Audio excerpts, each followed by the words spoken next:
Good morning students, welcome to online classes of RL academy. बेटा हम पढ़ रहे थे when people rebel 1857 and after. ठीक है, 1857 की जो क्रांति थी, जो विद्रोह था, रिबेलियन था, वो हम पढ़ रहे थे। ठीक है ना। और आपको मैं थोड़ा सा याद दिला दूं कि हमने क्या क्या इस चैप्टर में कंप्लीट कर लिया था। हमने किया था कि नवाब लूजेस देयर पावर। ठीक है, इसके बाद एक छोटा सा टॉपिक आया था हमारे सामने कि म्यूटेनी बिकम ए पॉपुलर रिबेलियन। ठीक है, तो थोड़ा सा चीज़ों को रिलेट करना है। अंग्रेज ब्रिटिशर बहुत ज़्यादा इश्यूज कर रहे थे, बहुत ज़्यादा प्रॉब्लम क्रिएट कर रहे थे। किसके लिए? इंडियंस के लिए। तो एक माहौल बन गया, एक मतलब एक आप कह सकते हो एक ट्रिगरिंग पॉइंट बन गया। ईच एंड एवरी कम्युनिटी आप कह सकते हो, ईच एंड एवरी सोसाइटी आप कह सकते हो, every people of India suffered by British rule. चाहे वो हमने स्टार्ट किया था, पीजेंट्स को भी हमने देखा, ट्राइबल्स को भी हमने देखा, नवाब को, राजा, जमींदार, each and every were suffered by the British government. ठीक है, तो हर एक लोगों के मन में एक मतलब गुस्सा था, एक आप कह सकते हो एक विद्रोह की भावना फैली हुई थी। और उस भावना को, उस जो उसका माइंडसेट था, उसको शुरुआत कहाँ से मिली वो हम पढ़ेंगे। ठीक है, तो आज इस वीडियो में हम पढ़ने वाले इस क्लास में फ्रॉम मेरठ टू दिल्ली। ठीक है, today's our topic name is from Meerut to Delhi. Right, चलिए यहां से शुरुआत करते हैं। देखो, on 29 March 1857 Mangal Pandey was hanged to death. ठीक है, डेट याद रखनी है, 29 मार्च 1857 को मंगल पांडे को फांसी दे दी गई। अब आप बोलोगे सर ये कौन सा ट्विस्ट आ गया, ये मंगल पांडे जी बीच में कैसे आ गए और इनको फांसी क्यों दी गई? Why he hanged to death? So let me clear, मैं आपको थोड़ा सा एक स्टोरी बताता हूँ। Mangal Pandey was a soldier in British army. India के थे लेकिन अंग्रेजी सेना में सिपाही थे। और मेरठ के पास में एक इनका कंटोनमेंट थी, रेजिमेंट थी, छावनी जिसको बोलते हैं, जहाँ पर सोल्जर रहते हैं ना, मतलब जो आर्मी के जो आर्मी मैन है वो एक जगह रहते हैं, उसका नाम था बैरकपुर। याद रखना आप। कहाँ के सोल्जर थे ये? यूपी के थे और नौकरी करते थे ब्रिटिश आर्मी में। और इनकी छावनी का कंटेनमेंट का नाम था बैरकपुर। यहाँ पर इन्होंने क्या किया कि इनको ये पता चला कि जो कार्ट्रिज, जो कारतूस, जो राइफल हम यूज कर रहे हैं चलाने के लिए, उस पर जो ग्रीजिंग की जा रही है, आप ग्रीसिंग कह सकते हो, या फिर मतलब जो कारतूस था जिसको छीलना पड़ता था, उस पर जो ग्रीसिंग कर रहे हैं हम, वो पिग और काऊ की फैट से बनी हुई है। पिग और काऊ की किससे बनी हुई है? फैट से उसको ग्रीस किया गया है। ऐसा मतलब एक एक्चुअल बात फैलाई गई थी बहुत सारे लोगों के द्वारा उस सिपाहियों के बीच में। तो मंगल पांडे ने क्या किया? मंगल पांडे ने वो कार्ट्राइज या वो कारतूस चलाने से मना कर दिया। ठीक है, he refuse to use the drill आप कह सकते हो, he use to refuse to use the cartridge to अंग्रेज ऑफिसर। जो अंग्रेज ऑफिसर थे, ब्रिटिश ऑफिसर थे, उनको मना कर दिया। तो उन्होंने इसको बुरा भला कहा, इसको गालियां भी दी, इसको मारा पीटा। तो मंगल पांडे ने तैश में आकर के, गुस्से में आकर के और उसको शूट आउट कर दिया। मतलब उन दो थे वहां पर, दोनों अंग्रेज अधिकारियों की हत्या कर दी। तो बाद में उन पर मुकदमा दर्ज किया गया, केस लगाया गया और उनको 29 मार्च को क्या दे दी गई? फांसी दे दी गई। ठीक है, बात समझ में आ गई ना कि मंगल पांडे को फांसी क्यों दी गई? He refuse to use the cartridge आप कह सकते हो, ड्रिल आप कह सकते हो, राइफल कह सकते हो, अम्यूनेंस कह सकते हो, गन कह सकते हो, and that's he shoot out, he killed the 2 officer of British officer and that's why he was hanged. ठीक है, अब देखो हुआ क्या। बैरकपुर में हुआ था, he attacked his officer in Barrackpore. अब अदर सिपाही of the regiment of Meerut refused. अब उसका देखो रिएक्शन क्या हुआ, उसका परिणाम क्या हुआ, उसका रिजल्ट क्या हुआ। हमारे बीच में अगर हमारा कोई वर्कर के साथ ऐसा कोई करता है तो हमें भी गुस्सा आता है। तो जो सिपाही वहां पर काम करते थे, उनको ये लगा कि आज मंगल पांडे के साथ ऐसा हुआ है तो it can be happen with our salvage letter, या फिर कभी भी हो सकता है। तो उन लोगों ने भी, उन सिपाहियों ने भी, यानी बैरकपुर जो छावनी थी, बैरकपुर जो रेजिमेंट था, वहां के सिपाहियों ने they refuse to use the cartridge. बात समझ में आ गई। अंग्रेज बोले इसको यूज करो, चलाओ, तो उन्होंने साफ मना कर दिया, हम इसको नहीं चलाने वाले। रीजन आपको पता है, बिकॉज एक ये मैसेज दिया गया कि जो फैट है, fat of cow and pig की use in the breeching of cartridge. तो देखो, जब आप बोलोगे कि अदर सिपाही of the regiment at Meerut refuse, मना क्यों किया, सवाल आना चाहिए आपके मन में कि उन्होंने कार्टराइज यूज करने के लिए मना क्यों किया। तो आंसर आपके पास है। आंसर ये है कि एक तो मंगल पांडे की फांसी की वजह से वो नाराज थे, दूसरा उनकी जो रिलीजियस सेंटिमेंट थे, उनकी जो धार्मिक भावनाएं थी, वो भी आहत थी। वो भी क्या थी, मतलब ये था कि इसमें हम काऊ और जो पिग है उसका फैट हम यूज कर रहे हैं, ठीक है। तो that's why they refuse to use that, मतलब जो कार्टराइज यूज करते हैं। तो to do the army drill using the new cartridge, simple बात मैंने बता दी, ठीक है। अब मना कर दिया तो इसका परिणाम क्या हुआ, रिजल्ट क्या हुआ, रिजल्ट देखो क्या हुआ। 85 सिपाही वर डिसमिस्ड।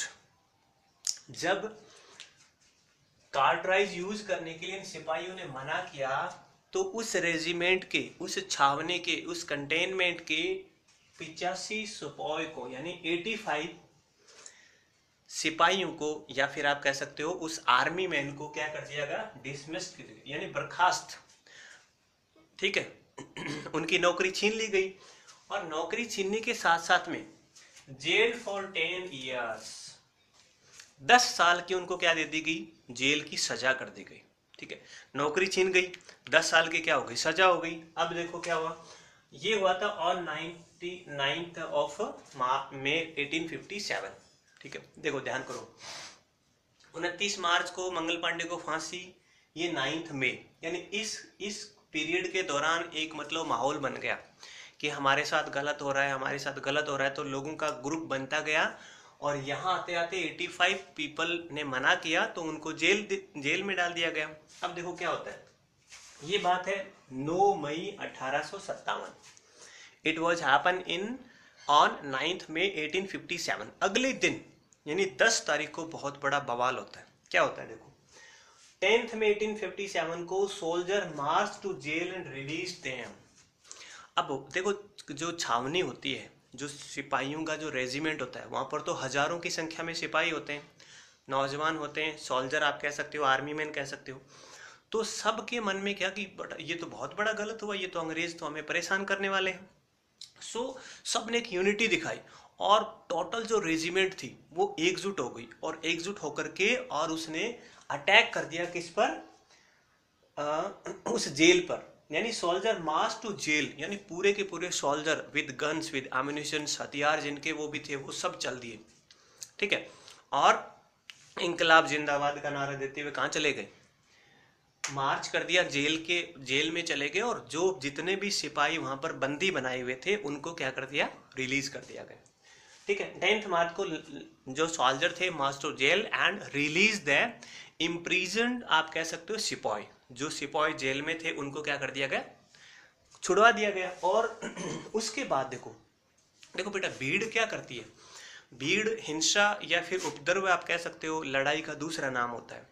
भीड़ जब चलती है तो अपने साथ में बहुत सारी नेगेटिव और पॉजिटिव लेके चलती है, बट भीड़ में क्या होता है, भीड़ में नेगेटिविटी ज्यादा आती है, और वही नेगेटिविटी यहाँ पर आई। उन्होंने क्या किया देखो, जो सोल्जर उनको छुड़वाए थे, अब उन्होंने सब ने क्या किया कि इनको मारना ही है, अंग्रेजों की धुलाई शुरू करो, ठीक है, बढ़िया रिन साबुन से इनकी धुलाई करो, इनको यहाँ से, ये जो व्हाइट मुंह वाले ना, इनको यहाँ से खदेड़ के बाहर भगा दो। तो उनके सामने जो भी आया ना, उनके सामने देखो क्या क्या उन्होंने, दे अटैक्ड ऑन ब्रिटिश ऑफिसर, जो भी अंग्रेज दिखा, ले इधर एक कान के नीचे, इधर एक पजा, बोले तुमने बड़े मजे लिए, अब देखो तुम्हारी हालत हम क्या करते हैं। मतलब बढ़िया वाली जो धुलाई करते हैं ना उनकी, वो धुलाई शुरू कर दी। अब देखो, ऑफिसर तो बहुत कम थे, सिपाही बहुत ज्यादा थे, और सिपाही कौन से थे, इंडिया वाले। तो एक 500,000 अगर सिपाही आ जाए, उनके सामने 15-20 ऑफिसर की क्या मजाल है, क्या औकात है उनकी। तो मतलब एक के ऊपर 10 टूट के पड़े, कोई कान लाल कर दिया, किसी का मतलब बाल उखाड़ लिए, किसी का टांग तोड़ दिया, मतलब they attack the British officers, ठीक है, उनकी मतलब धुनाई कर दी बढ़िया वाली। अब दे कैप्चर्ड गन्स एंड अम्यूनिशंस, जितना भी वहां पर गोला बारूद रखा हुआ था, राइफल्स रखी थी, गन रखी थी, वो सब ने उठा ली। एक ने 5-5 लटका रखी है ना, इधर चला रहा है धाए, इधर चला रहा है धाए, मतलब उनमें जोश आ गया, अलग से जोश आ गया। और set fire to building properties, और बचा खुचा क्या किया, कुछ जो और ज्यादा विध्वंसकारी थे ना, बहुत ज्यादा जो गुस्से वाले थे, उन्होंने मैच बॉक्स ले रखे थे, आग लगा दी उन्होंने, बिल्डिंगों में आग लगा दी, जहां पर अंग्रेज अधिकारी रहते थे उनकी जितनी भी प्रॉपर्टीज थी उनको आग लगा दी। और डिक्लेयर वॉर ऑन द फिरंगीज, और मारो फिरंगी चलो दिल्ली आया ना, एक चलो दिल्ली मारो फिरंगी, एक बहुत बड़ा सा एक स्लोगन आया था 1857 के रिवॉल्यूशन का, एक नारा था कि चलो दिल्ली मारो फिरंगी। बात समझ में आई? ये सब किसने किया? हमारे सिपाहियों ने। क्या क्या किया? आग लगा दी, ब्रिटिश को मारना पीटना स्टार्ट कर दिया, उनकी प्रॉपर्टियों को आग लगा दी, गन्स थी, अम्यूनिशंस थे, जो मतलब कार्ट्राइज थी, जो राइफल थी, उन सबको छीन लिया गया। अब they want to end of the British rule, अब उनका मकसद एक ही था, ये जो गोरा जो राज है, ये जो गोरों का जो तांडव मचा रखा है इन्होंने, इसको जैसे कैसे भी करके क्या कर दे, खत्म कर दे, इनको मार के पीट के यहाँ से खदेड़ दे, डाल के इनको पत्थर बांध करके समुद्र में फेंक दे, डबो दे इनको, बस इनका मतलब ये था। तो गुस्सा बहुत ज्यादा था। हुआ क्या बेटा, देखो फिरंगीज किसके लिए नाम आया? अंग्रेजों के लिए, ध्यान रखना। फिरंगीज किसके लिए नाम आया है? ब्रिटिशर्स के लिए आया, कि चलो दिल्ली मारो फिरंगी, ठीक है। अब देखो ये घटना कब की है? 9 मई 1857 की, मतलब जेल की वो मना जेल में डाला था, और 10 तारीख को 10 मई को ये सब हो गया था। अब आगे देखो क्या होता है। They want to end of the British rule, वो चाहते थे कि ये ब्रिटिश राज पूरा का पूरा क्या हो जाए, खत्म हो जाए। लेकिन एक सवाल आपके मन में भी आना चाहिए कि ब्रिटिश राज अगर खत्म हो जाएगा तो हमारा राजा कौन बनेगा? भाई शासन को चलाने के लिए, to rule over the country, to management, we need a king, we need a leader, we need a, आप कह सकते हो बादशाह में चाहिए, हमें राजा चाहिए। तो अगर हम अंग्रेजों को यहाँ से भगा देंगे तो हमारा राजा कौन बनेगा? ठीक है। अब सिपाही इतने ज्यादा थे नहीं समझदार कि वो राजा बन जाए, ठीक है। जमींदार थे, वो छोटे थे, उनमें उतनी पावर नहीं थी, उनमें इतनी समझ नहीं थी, सोच नहीं थी। तो who would rule the land, यानी इस जमीन का, इस धरा का, इस धरती का, इस पृथ्वी का मालिक कौन होगा, राजा कौन होगा, लीडर कौन होगा? और उस क्वेश्चन का आंसर उनके दिमाग में आया, द मुगल एम्परर बहादुर शाह जफर, जो रहते थे कहाँ पर? दिल्ली में, रेड फोर्ट में। बात समझ में आई कि इनको अगर हम भगा देंगे यहाँ से तो हमारा राजा कौन होगा? तो उनके मन में एक ही आंसर आया कि हमारा जो राजा है वो कौन होगा? मुगल जो बादशाह है बहादुर शाह जफर, जो कहाँ रहते थे? दिल्ली में। तो ये बातें मैं अगले क्लास में आपको पढ़ाऊंगा कि वो दिल्ली कैसे जाते हैं, क्या क्या बातें होती हैं। और यही हमारा टॉपिक है कि मेरठ से दिल्ली, ना, मेरठ में ये हुआ और फिर दिल्ली हम क्यों चले गए? आपके मन में भी ये सवाल आया होगा कि मेरठ से दिल्ली का क्या मतलब है? तो मेरठ से दिल्ली का बेटा यही मतलब है कि ये चिंगारी है, ये जो आग है, ये जो रिबेलियन है, ये मेरठ में स्टार्ट हुई, and how it would reach to the Delhi, ठीक है। तो दिल्ली क्यों पहुंची? क्योंकि उनको एक लीडर की आवश्यकता थी, जो सिपाही थे उनको एक राजा की आवश्यकता थी, एक लीडर की आवश्यकता थी। That's why they made to Bahadur Shah Zafar in Delhi, Meerut से दिल्ली जाकर के वो जाते हैं। और तभी एक ये जो स्लोगन आता है कि चलो दिल्ली मारो फिरंगी, ठीक है। तो अगली क्लास में आपको बताऊंगा मैं बहादुर शाह जफर के बारे में, और मतलब आगे क्या होता है। तब तक के लिए आप इसको स्क्रीनशॉट लेकर के भी आप इसको रिवाइज करिए और अच्छे से लर्न करिए। मिलते हैं नेक्स्ट क्लास में। Till then bye bye, take care, good bye.